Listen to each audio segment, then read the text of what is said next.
moving on from here, we move on to also the part of today's session, which is to talk a little bit about the Mariapolis. No, I think when we hear the word Mariapolis, we always it brings a smile, to all of our faces, and we have many beautiful memories of the Mariapolis. So I was thinking back on my own experience, of my very first Mariapolis. I was probably a teenager, and I was invited then by my own brother, but also some of the Focolare who had come to my parish, and and so it was really quite a strong and amusing experience. But we thought maybe we can ask some of you, to quickly share on the chat. So for example, I was thinking back, for me it's probably been about maybe 20, yeah, more or less approximately Mariapolises that I may have attended in these last years of being known the movement since more or less 1990. When we speak about Mariapolis, in fact, for many of us here now, it's a word that we're so used to, but we were thinking about also the history of the movement, and in those early years, it was more actually a kind of a getaway, for Chiara and her first companions, and they would spend this summer, get together with each other and with some of their close companions, and would take time to really deepen the understanding of the gospel and the spirituality and in the early days of the ideal. And it was also a moment to live as a family, to share the experience, to be together as friends, and as a family. And this later on went on to become almost an annual appointment, and today we are what is popularly known as the Mariapolis, or translated into English is the City of Mary, and is now held all over the world, as an annual appointment. And many of us here in India have also experienced the same, at some point or the other in our lives, and so, in fact, we thought it would be interesting to maybe watch a short audio visual, Yeah. of Mariapolis in Sonadika.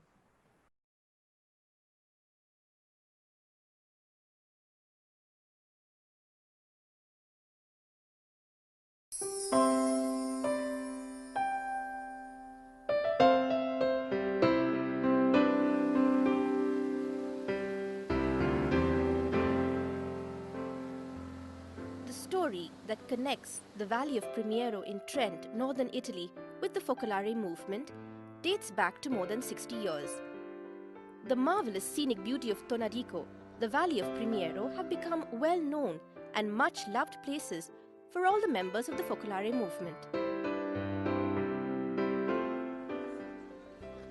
The numerous visits by the different groups from different parts of the world are a witness to this. The summer months of 1949, when Chiara went up there with a few of her first companions, marked only the beginning of an experience that from its start did not go unobserved. So began the tradition of the Mariapolis.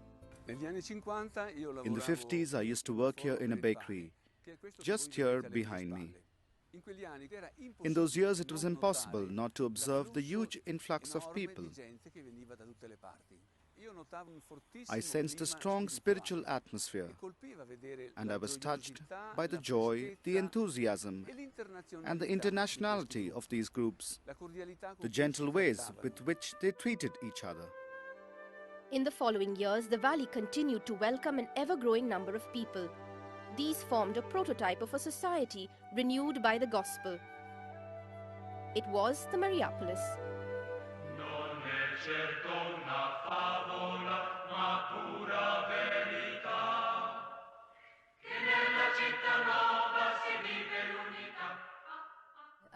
Their smile and their eyes transmitted something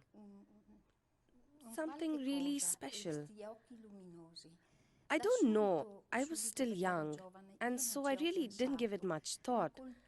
But as time passed, I realized that they had something different that you don't find in others. It was Jesus working in them. Whenever they came to our little town, it was as if the town came alive. It was almost like heaven.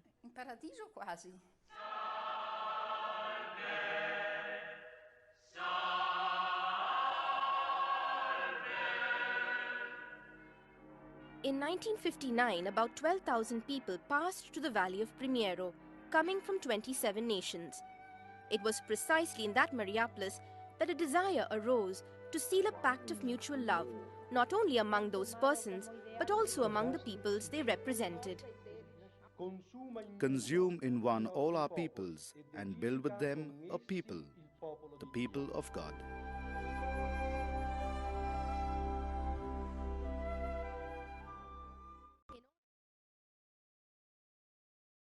So, as we saw in this video of the early Mariapolis, it was almost like an experience of the early Christians, and the gospel, and the words of the gospel were lived practically, and it created an atmosphere of the presence of Jesus alive, among all of them. And it was like an experience that somebody mentioned, in the video, an experience of paradise, of heaven on earth.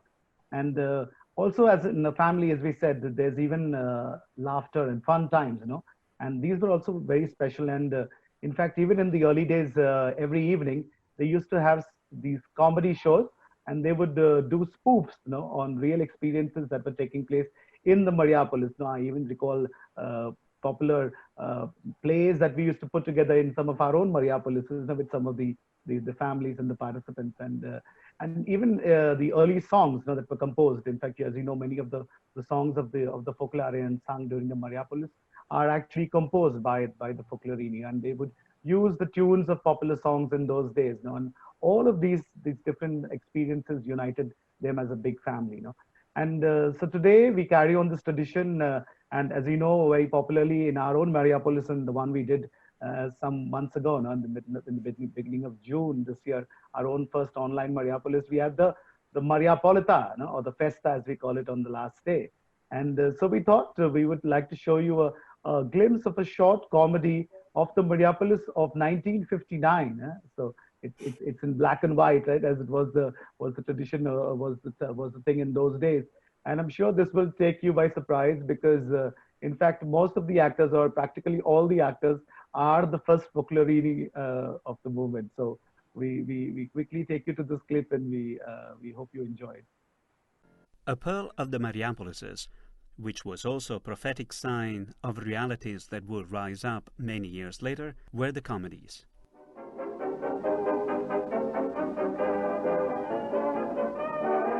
Oh yes, we have to tell the truth. Ours wasn't a theater like all others.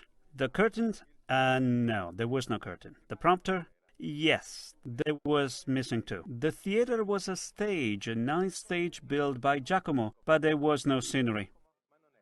The wings? No, nothing at all of this. They were the actors, ourselves. And a half hour before showtime, there was, at times, also the plot of the comedy. Do you recognize this heavy-set gentleman who arrives in Mariapolis loaded with prestige and demands? Porter, where is the Mariapolis Grand Hotel? Suite with bath, telephone, sitting room.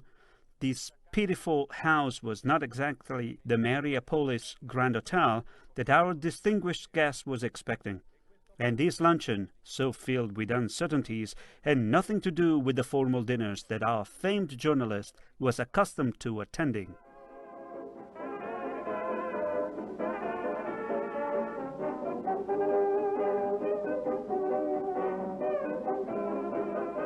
The story of Pacifico, peaceful, was similar to the story of many Mariapolites. Believe me, we didn't do it on purpose. We did all we could to make them feel comfortable. But then look, poor Pacifico, he seemed to be at the mercy of a scientific organization aimed at hammering in. Naturally, he would have been comfortable to eat and sleep in the same building. Instead, no, but only 500 meters away there was a beautiful little house on the other side of the stream, where a delightful room with bed, telephone, bath, and sitting room awaited our participant for a well-deserved rest. The suitcase, being carried with great love, unfortunately wasn't his. The sheets, you had to bring them. It was written in the program.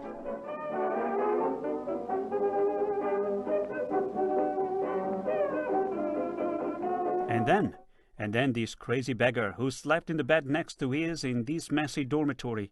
Who was he? The Count Torelli? Oh, sure.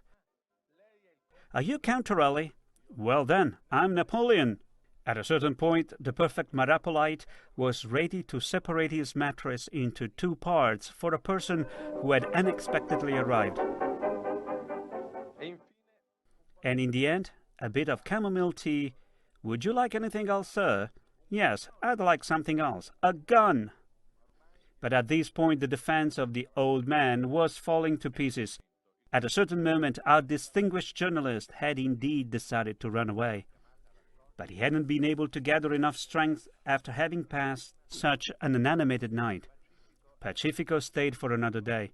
Then for 2, 3, too many at this point to continue his resistance. Here he is now, in the historical place of the great conversions. One final shot, and he runs out of ammunition. A new idea occurs to him. Maybe there is something worth more than modern comforts. Maybe. Oh yes, in certain moments of life, it can be beautiful, very beautiful, to put on an apron and wash the dishes.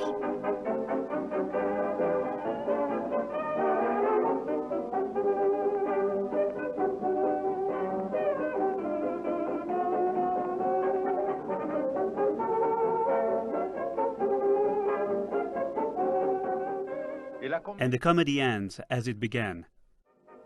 Another eminent personality arrives, welcomed, oh yes indeed, precisely by him.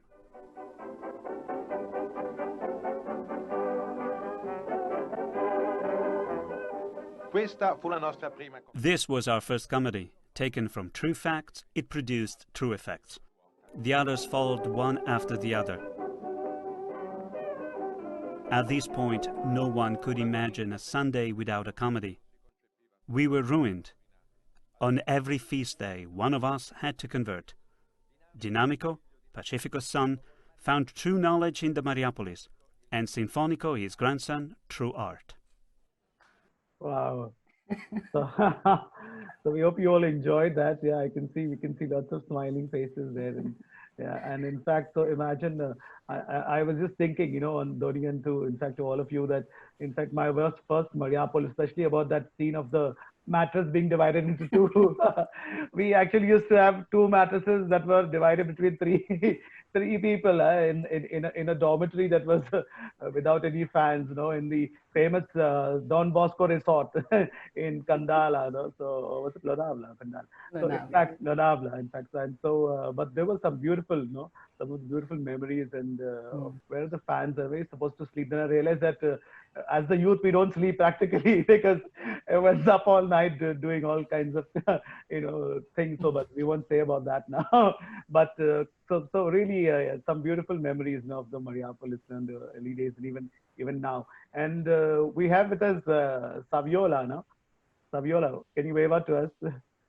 I'm sure that you know you have many wonderful memories and also maybe no amusing stories to tell us. So did that clip also bring to mind something similar that you experienced also in your Mariapolis when you were there? Yes, Vinay. Yes, in fact, it was just reliving those moments so clearly and so vividly because these conversions do take place in the Mariapolises because of all the small acts of love. And something similar type of a comedy happened even with me. I was actually sleeping in the dormitory on a mattress on the ground as there were no beds available. At the end of the first day's program, when I came back to sleep, I found there was a lady who had her mattress next to mine, but she was unable to sleep due to mosquitoes, and it was uncomfortable sleeping on the ground. You know how Mariapolis is, no? In India, there are always mosquitoes, and we asked to get a little bit of Odomos and all. I got talking with her, although I was tired, as she had so many questions and was sharing some of her impressions of the Mariapolis, as it was her first time, and all this was so very new to her. Actually, she had heard about the Mariapolis in an announcement in the church and thought it would have been a silent retreat and would have had a separate room with attached bathroom, while here she found herself in a dormitory full of ladies, teenagers, and children. And as I spoke to her, I discovered that she was no one else but a general manager of Taj Hotels. The next day, I spoke to some of the Focolare members about her and also the struggle that she was having, to sleep on the mattress. One of them spontaneously offered to sleep down and give her her bed. This was a very touching moment for that lady to see that someone had made an act of love to give up their bed. And as the Mariapolis went on, she was enveloped with continuous acts of love among the people throughout the day. She remained spellbound at the end of the Mariapolis for the spirit and love that was shared among everyone and what she personally experienced. I still remember her first act of love after that Mariapolis. That was to share all the things that she could put in common, communion of goods, as she wanted to do it immediately, starting to love by sharing the surplus that she had accumulated in her house with other members and people who were in need in the Focolare. From that day onwards, I remember she never looked back. She changed her whole life and wanted to share even her professional experience as she had just retired from her job. So she had offered to visit some of the Mariapolis centers around the world, and she helped them with administration, management, logistics skills, which was needed in setting up of those centers. She often said that her encounter with the Focolare movement gave her a new life in Christ and allowed her to do many acts of love for all the people around her. At many occasions, she shared in public about her experience at her first Mariapolis and her conversion to love.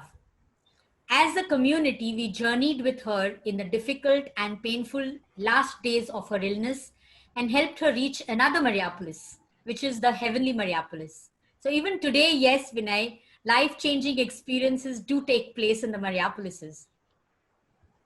Wonderful. Thank you so much for that, Savi. In fact, I think many of us could relate, no, to that situation of the beds and Yes, that's right. That's right. In fact, somebody on the chat says, I miss Hotel Mariapolis, the only hotel in the world where we wash dishes together. And someone else comments, I remember Roberto and Silvio doing the famous clown act in the first Mariapolis in 1982 onwards, which was a very similar thing to the video that we saw just now. Thank you very much, Savi. Thank you, Vinay. I'd like to go back to the clip that we saw, not the comedy, but just before that, of the summer gatherings in the Dolomite Mountains. We saw that the number of participants kept increasing by the year between 1950 and 1959. Since they lasted a month or two, it started taking the shape of a little city, or polis in Greek. In fact, somebody on the chat was asking, how did 12,000 people manage to sleep in the Mariapolis? So they practically, it was not altogether 12,000, but since the Mariapolis was for a month or two, there were people coming for a period of time, and it's a touristic spot also. So many people, took houses or apartments on rent, and so they stayed with their family for a period of time, and then others came. And so that's how the 10 to 12,000 managed to pass through the Mariapolis. In 1954, it was called, before it got the name Mariapolis, it was called the City of Jesus Forsaken, because of many situations of suffering that reminded them of their love for Jesus Forsaken. For example, there was the presence of the bishop from the clandestine church of East Europe that Yuta mentioned in the beginning. East Europe, which was under a strict communist regime. And what was happening there was really a face of Jesus Forsaken. In 1954 and onwards were also trying moments for the movement as it was being rigorously studied by the church. So on one hand, it was attracting a large number of lay people, but not only, even numerous diocesan priests and religious found in the spirituality of unity light and ardor to renew their own vocation. But the movement was still under consideration by the church in Rome. We have to remember that all these path-breaking novelties that were being inspired by the Holy Spirit was all before the Second Vatican Council. So it was difficult.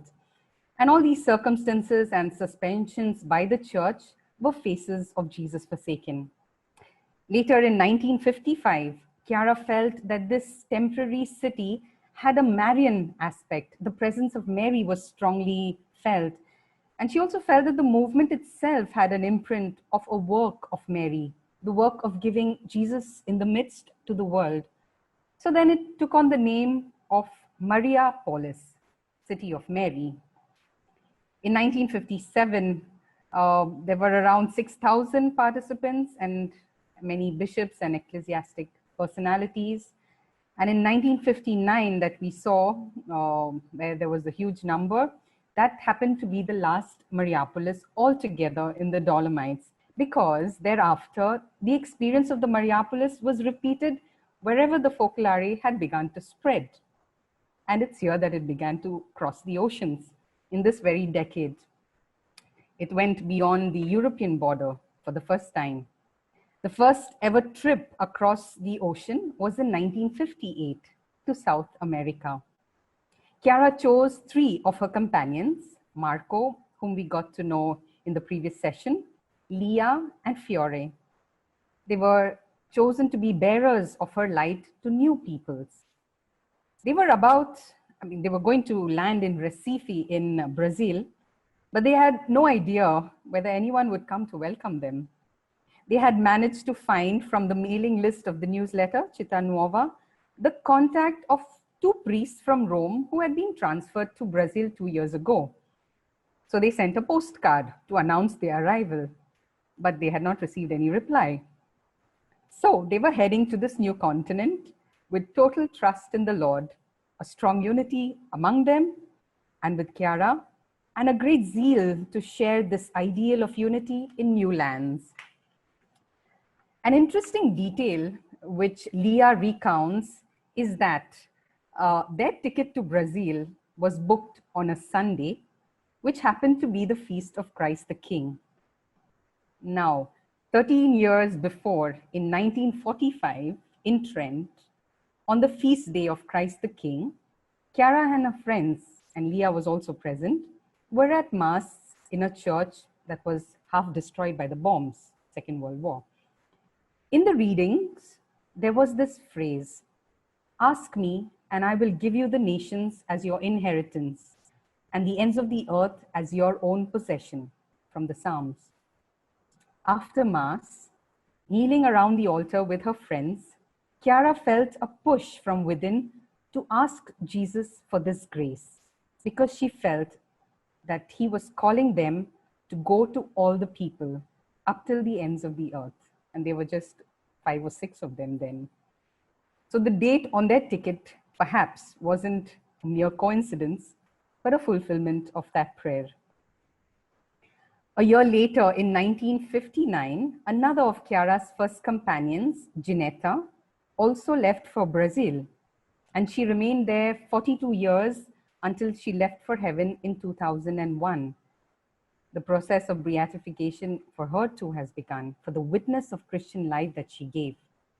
For those who know Ginetta, they say that the vast spread of the movement among the Brazilian people is a fruit of her great faith in the transforming power of the gospel.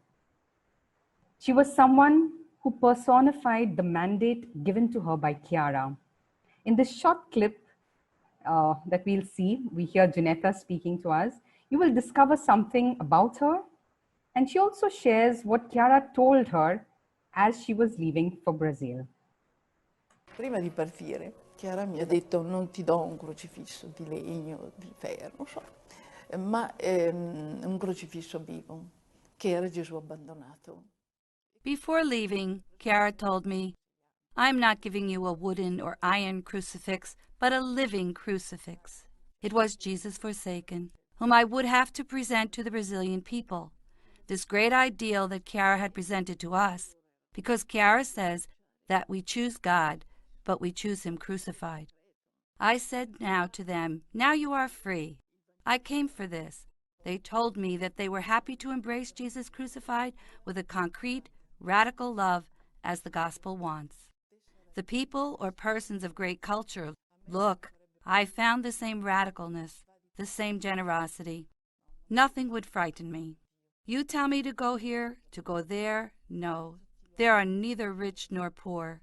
God is for everyone, and they all love him if you know how to present him this true. Everyone is made for God. It's unbelievable. I had so many experiences. I can't tell you how many I had. Because when I was in Milan, I went everywhere. Practically speaking, we lived in the snack shops.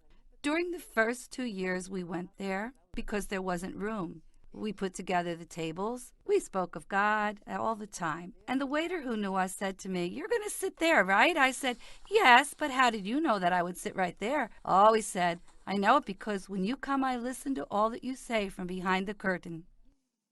We stayed in the snack bar, speaking of God, and everyone left everything. In fact, they were the first Focolarini of that city. One of these was Danilo Zenzuki. This is why I then went to Parma, where I met Leonello Bonfanti and Father Gino Rocca. Afterwards, I met Piero, Cari, Sanzio, Giulia.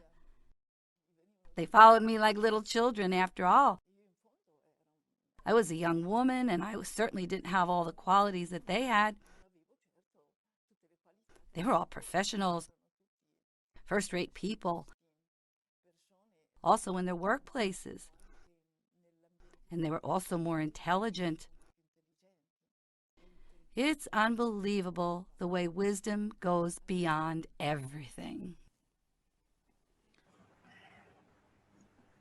That was a beautiful testimony of Ginetta. And we see that really God is made for all, and He calls us by name. We want to take a short break with a song, a beautiful song called "You Call Us by Name." It's by one of our music bands, Gen Verde. And so we can listen to it and reflect on all that we've heard till now.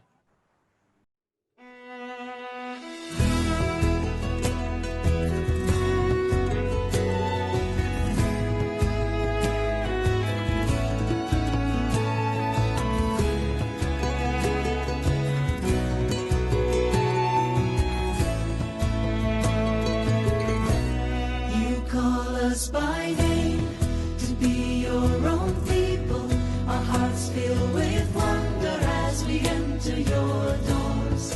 You give us your word, you bring us your presence, and turn every darkness into light for us, Lord. Come make us one in you.